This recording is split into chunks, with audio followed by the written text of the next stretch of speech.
10 లక్షల ఫోన్లు ట్యాప్ చేసిండు కేసీఆర్. చేస్తే గీస్తే ఒకడో ఇద్దరో లుచ్చగాళ్ళ ఫోన్లు ట్యాప్ చేసి ఉండొచ్చు, నాకెమెరిక గానీ చేసి ఉండొచ్చు దొంగల లంగలి, ఎందుకంటే పోలీసుల పనేది. కానీ దానికి ఏదో పెద్ద అంతర్జాతీయ కుంభకోణం ఏందో జరిగిపోయింది, ఏమో అయిపోయింది. ఎందుకు ఇవన్నీ డ్రామాలు? ఎందుకంటే ప్రజల మనసు అటెన్షన్ డైవర్ట్ చేయాలి. దేని మీదకి డైవర్ట్ చేయాలి? రైతు బంధు ఇస్తలేదన్న దాని మీకు డైవర్ట్ చేయాలి, మహిళలకు 2500 వస్తలేదన్న దాని మీకు డైవర్ట్ చేయాలి, పెద్ద మనుషులకు 4000 పెన్షన్ వస్తలేదన్న దాని మీకు అటెన్షన్ డైవర్ట్ చేయాలి. దేని మీదకి తిప్పాలి తిన్నంతా? అగో ఏదో జరిగిపోయిందట, కుంభకోణమట, లంబకోణమట. అరే రేవంత్ రెడ్డి గారు, ముఖ్యమంత్రిగా నువ్వే ఉన్నావు, చేతనైతే దమ్ముంటే ఈ లీకులు బంద్ చేసి చర్యలు తీసుకునేది ఉంటే తీసుకో, మేము వద్దంటలేం. కానీ ఈ పనికి మాలిన డ్రామాలు ఆపు. ఆయన మాట్లాడుతుండే కేటీఆర్ కొద్దిమంది విన్నామని, ఏం పనే మంది సంసారాలలో ఏలు పెట్టి చూసే పని మీకు? ఎవడన్నా సిగ్గునోడు అట్లా మాట్లాడతాడా? ఇంటే విన్నాం కొంతమంది ఫోన్లు, ఇంటే ఏమైతుందంట? ఎవడన్నా గిట్లా భర్త నుంచి ఎవడన్నా మాట్లాడతాడా? ఇంకేమైతుంది? అదే అవుతుంది.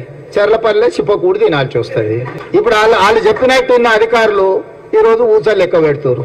ఆయన అంతకంటే ముందే చెప్పినాం, వద్దురాని ఆయన వాళ్ళు దుర్మార్గులు, దోపిడీదారులు, దొంగలు, వాళ్ళ మాటలు విన్నారంటే మీరు జైలుకు పోతారు, మిమ్మల్ని తర్వాత తిరిగి కూడా చూడారని.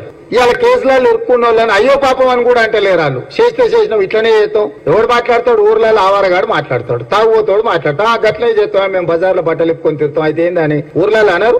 ఎవడంటాడు? తాగుపోతాడు తిరిగిపోతాడు అంటాడు. గట్ల మేము ఇట్లనే ఉంటాం. ఊర్లో ఎవరైనా పెద్ద మంచి పిలిచారా, ఇది మంచిది కాదురా నాయన, పద్ధతి మార్చుకో అంటే మేము ఇట్లనే ఉంటామా? ఏం నువ్వేంది నాకు చెప్పేది? సేమ్ కేటీఆర్ కూడా భర్తగించిన అచ్చో సాంబోతు లాగా మాట్లాడుతుండు.